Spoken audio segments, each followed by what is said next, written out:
Hello and welcome to another week. Hi, I'm Veronica. If you don't already know, the socio-cultural educator. And my field is mental health, psychology, sociology, and just doing it for Black people.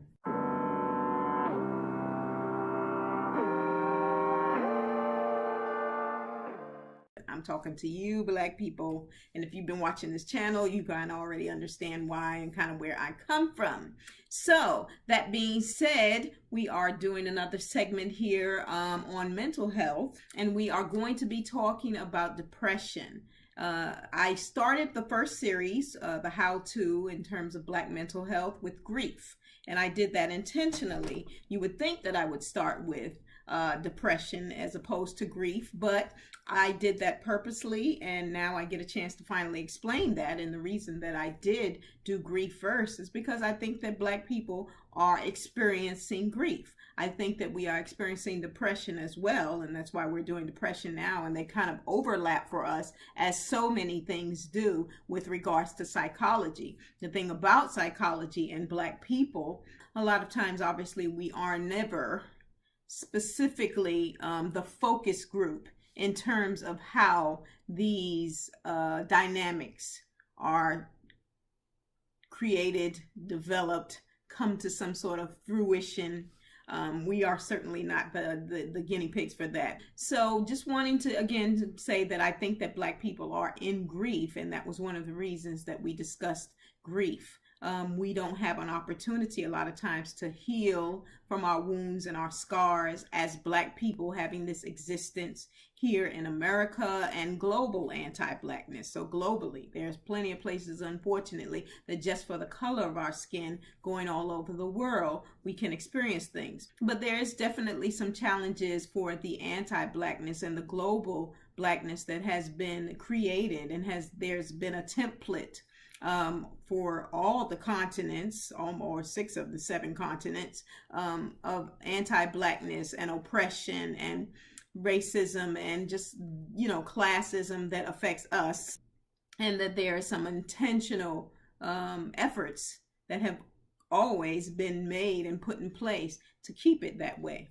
Black is kind of the barometer of which everybody else is kind of pulled from, and they don't want any memory of who they have, stolen almost everything from. So there's been this effort to just basically annihilate us physically sometimes, but definitely our history and why we are trying to piece and parcel things together. But again, going to grief and talking about where we are mentally, I talked about grief, bereavement, and mourning. And grief is the actual emotion that we feel, the sadness, right? And bereavement is the time period for how long we are mourning. There's no time limit on grief, but that is usually when we say we're bereaved. And then mourning is the symbolic aspect of it, why we wear black to funerals and wakes. So talking about that, for us as Black people, we have to understand that we almost feel like we're in a constant state of grief. Those other attributes, grief, bereavement, and mourning, which kind of I'm overlapping when I'll just talk about grief. But yeah, we're in a constant state of grief, and then we're also in a constant state of depression. Now, obviously, nobody wants to acknowledge that or walk around feeling like that, because that is not helpful for us to be constantly bereaved, constantly grieved, and constantly depressed. However, what it is that we don't often get a chance to heal our wounds, our scars, before something else comes at us, because that is the challenge of living in a place where you are being constantly oppressed, where you are being judged and maligned because of your skin color and because of your race. And because of that, as I've often talked about here in these videos, we have been conditioned and programmed and brainwashed and taught. The newest 2 that I've added to it is taught and trained. So 5 things, right? Taught, trained, conditioned, brainwashed, and programmed, to even ourselves to be like, enough of that. I don't want to talk about slavery. I don't want to talk about this. I don't want to talk about that. We're saying that for us, when the fact of the matter is nobody is talking about it nearly enough. And that's the whole thing about it, right? It's just that for us, it continues to get piled on, the oppression, the offenses. Today is the 18th of May. And yesterday, the officer who murdered Terrence Crutcher, the black man that we all saw him murder from the helicopter, and the guy saying he looks like a bad dude, and she just shooting him for no reason and murdering him. She got away with murder. She got acquitted, of course, by a white jury. And these are also the things that we are dealing with, and with the constantness of also these white jury who are not our peers, who are not, again, even our fellow human beings. These people are as far removed from our blackness as they are attached to their whiteness. So in that way, it makes absolutely no sense that they should be judge, prosecutor, defense attorney, or jury when it comes to black people. And ironically, they are almost always judge, jury, prosecutor, and defense attorney when it comes to black people. And it almost absolutely makes no sense, because these people are not our even human peers in their continued oppressive behavior, and in benefiting from their white privilege, that they have zero intention of ever seeing us on an equal playing field. They have solidified their laws in stone. So with that being said, we have continued to not have our grievances addressed. And that makes us grieve, and that makes us sad, and that makes us angry, and that triggers a lot of emotions with regards to that. So again, as I said, it's like this particularly with grief and loss, right? We're oftentimes thinking about a death, and we experience a lot of death, and we feel connected to the death of a Tamir Rice, of a Sandra Bland, as much as we may also feel connected to the deaths of our family. And then we have to move on quickly in terms of just on to the next, and there will be a next. We can honestly expect that, where we want to again be conditioned, trained, taught, programmed, and brainwashed to be like, oh well, you want to think positive and all those things, and you absolutely should do that, and you absolutely should be hopeful, but also understanding that you are dealing in a circumstance that is outside of you. And I kind of show that they're crashing into our energy with their energy of violence and negativity, and definitely racism, those types of things, whatever is triggered in those power. I don't even necessarily want to call it power, but definitely the momentum that is part of that has been crashing into our existence. Going on to depression this week is just to acknowledge and have an understanding of depression, and just kind of start to give some solutions as well as we start to talk about these things. So the thing that I wanted to talk about is mood disorders. So I think I've shown this before. This is the DSM. This is what we study as psychologists and psychiatrists. This is the book where we do all of this diagnosis. I have a love-hate relationship with this book because, as I have stated before, the people who write these things ain't giving a damn about black people. So this is one of the reasons also, as I was saying earlier, why I call myself a sociocultural educator, because when you get licensed, but a lot of times this particular arena does not afford you the ability to necessarily be flexible. They want you to keep their white founders in place and not reinvent the wheel and not make any changes because they didn't give a damn about writing about black people. I'm just being very pro black in terms of what we need to address and help each other as black people. So anyway, this is the book. So as I said, I just kind of explained the whole reason I have a little bit of a love-hate with it. It's called the DSM, which is actually a really short version for a Diagnostic and Statistical Manual of Mental Disorders. If you do any psychology, I don't know about at the undergrad level, but you'll learn something about it. But definitely you have to have this book when you definitely do some grad level stuff. We're just going to be dealing with today is mood disorder and anxiety disorder. And over the course of me talking about mental health, I'll get into it. But I'm going to get into it in a way that I have this profound education from a predominantly white institution, and now I am turning it on its head and using it in a way, and deconstructing it to a certain degree in a way that I can present it to Black people and how it can help us. These are the things that we kind of encounter in learning about our mental health issues, because this has a lot to do with how we are going to be able to move and function and strengthen ourselves in this world where they have solidified laws. That's one of the reasons sometimes when I talk about law of attraction and law of vibration, the only issue I have with it is that it's the word law. Because laws in our very real current reality is not necessarily something that supports Black people. Mood disorders, that is where depression falls under, and then anxiety, which you would think is be a mood disorder. It feels like a mood, and again, that's why, because this book, and that's what they say, it all seems like it would fall under the same thing, but anxiety is actually part of its own disorder, and under anxiety is actually panic. So I'm going to just simplify this, and I wrote just some brief notes on that, and then I'm going to talk about it to kind of end on that, and just some solutions, which I've already been talking about, bits and pieces of solutions, how we are beginning to bring ourselves and climb ourselves out of what sometimes feels like an impossible situation or uphill climb, as we always have done, and been resourceful, but no longer ignoring our mental health. As a matter of fact, doing the opposite and strengthen ourselves in our mental health to be able to fight and to defeat them in a way that we can bring back into some semblance of understanding. And that sounds like a lot of woo woo woo, but it's actually a lot simpler than we think. But when you get the mind right, which controls the whole body, we already know if the mind is broken down, you really can do nothing. That's the thing. If your mind, something happens and you have a brain injury or something like that, or you go into a coma, you're not going to get up and walk nowhere because your mind is shut down.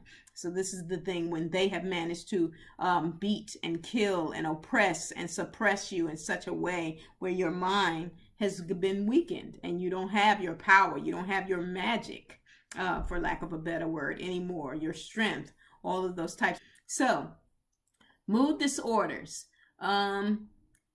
Mood disorder, the first thing, I'm going to keep it really simple, is just to talk about depression and just give you one of their very basic definitions of depression, which is a condition of general emotional dejection and withdrawal, sadness greater or more prolonged than that warranted by any objective reason.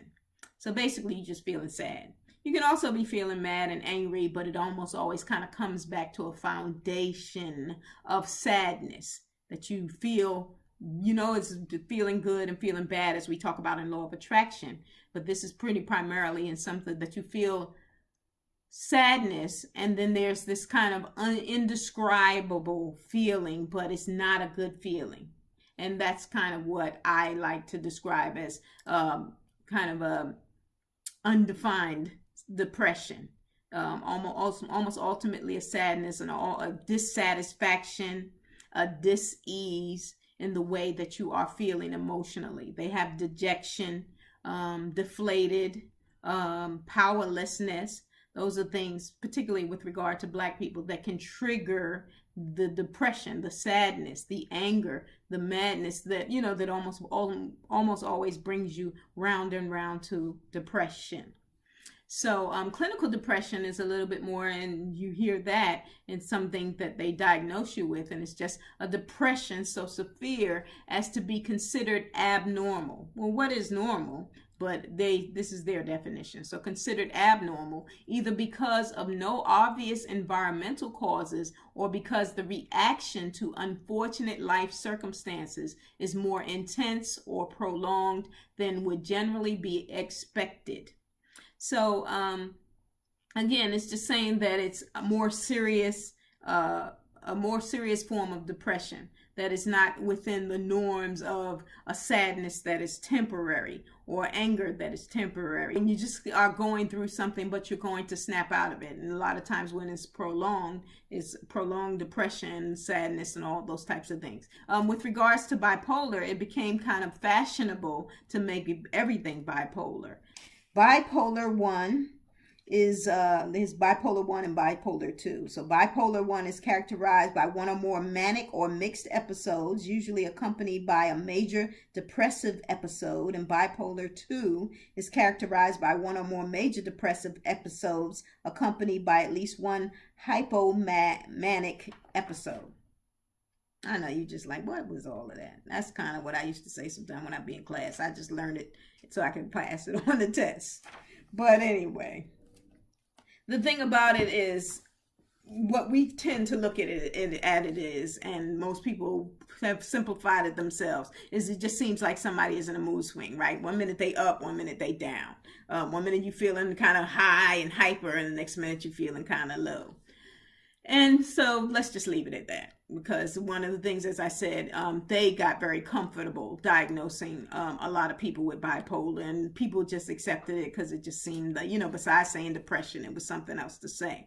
Now, that is certainly not to diminish the impact and the seriousness of it, and that it is serious for some people who have had it for a lot of years. However, it is also to say that we haven't necessarily been addressing any of these mental disorders, particularly with regard to Black people, because we have already, or the institutions of racism is an institution, the systems of racism, and racism being the institution, had already put a lot of things in place that has garnered a lot of stereotypes and microaggressions and apathy towards Black people in general. So anxiety disorder is its own separate thing. It's not under mood disorder. It should be, I thought, but it's not in their book.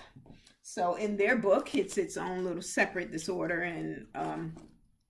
and their definition for anxiety disorder is not a definition for anxiety disorder. It's kind of broken down into panic attacks, agoraphobia, anxious about not being able to escape from places, panic, phobias, obsessive compulsive disorder, traumatic stress disorder. So there's no sense of necessarily criticizing this in a sense that at least it gives you some basis of where to start as you begin to think about this thing. But we need to learn as Black people to verbalize what we are feeling. Even if we literally have to get a pen and paper and start writing down some of the emotions that we are going to, so that we can understand what exactly we are feeling, what exactly emotionally are we feeling, and in the words that we can't necessarily describe, starting with saying, hey, it's hard to explain. It's hard to, I have this tightness in my chest, I have this sadness, I have this anger, I have this fear. Well, we can start from there and then start to talk about, I have this anger because cops are murdering Black people and getting acquitted by white people, and then that also makes me fearful, and that makes me sad. And then being able to understand how this brings about these emotions, these moods that they are, and emotions that they are, that again haven't necessarily been subscribed to Black people as fairly and as succinctly and as consistently and as constantly as it has to other people who have no problem diagnosing themselves and their doctors diagnosing them for every single thing. The basic definition for anxiety is a state of apprehension and psychic tension occurring in some form of mental disorders. And panic is a sudden and overwhelming fear with or without cause that produces hysterical and irrational behavior, and often spreads quickly through a group of persons or animals. Isn't that interesting? Because actually it sounds like panic should be the definition for anxiety, and anxiety should be the definition for panic. Now, briefly, how do you deal with these things? We need to really practice mindfulness and meditation, and that seems very simplistic, but one of the things that we have to recapture is our minds, and that is the thing, and realize that this inundation, particularly with regards to all of this news, that is no longer helpful for us. And we do have to get to the point where we are in more control of how we are parsing our intake of this information, and again, not to be inundated by it, to be informed but not inundated by it, and begin to recapture our minds. And we do have to start with sometimes really getting physical in ourselves, and then beginning to in the internal, and then beginning to take it to the external, because there absolutely has to be some things done on the external. But one of the things that we cannot continue to keep doing is to continue to have our mind connected to things that are not beneficial to us. So yes, meditation, exercise, those types of things, that being very mindful of controlling our mind, taking back control. Again, as I have been saying almost in all of these videos, the programming, the being trained, the being taught, the being conditioned, the being brainwashed, the being controlled, and understanding at every turn that is the case, that is what they had intended. Everything that you can think of has happened in terms of a crime against the humanity of Africans, and how it has continued to be passed down to us in the struggle to just be equal. And well, how do we deal with it? Yes, we are, as I said, have to do something externally, but we also first have to begin to reclaim our minds. And in reclaiming our minds, some simplest things is to start with meditation. Simplest things is to start with movement, and understand that all of these things go together, our mind, bodies, and spirits, that our health, that we have allowed them to infiltrate with all of these, the hormones and all of these poisons and toxins in our foods and pharmaceuticals, those types of things. And in understanding that we are being constantly taught, trained, brainwashed, conditioned, and programmed. And that we need to be working on things like the law of attraction, even though there might be some white people there. As you continue to train yourself, because that is what it is going to take, you will begin, a lot of things will begin to be exposed to you, the same way they actually trained you in church. God will reveal, a lot of things will be exposed to you. Instead of looking up, that you look within and begin to power out for yourself in terms of understanding. Now, again, that may sound woo-woo or something like that, but again, it's bringing it back to yourself and controlling your mind, and understanding something like meditation and getting quiet and doing exercise, and beginning with things like the law of attraction, and understanding, kind of being constantly in source. And if you're in some religion or Christianity, in God, I guess, as you would say, but to be constantly in that place. However, with this invisible God that you cannot see, and that you're saying God is going to work it out and God is going to get them in the afterlife, a lot of us would like to see them got now.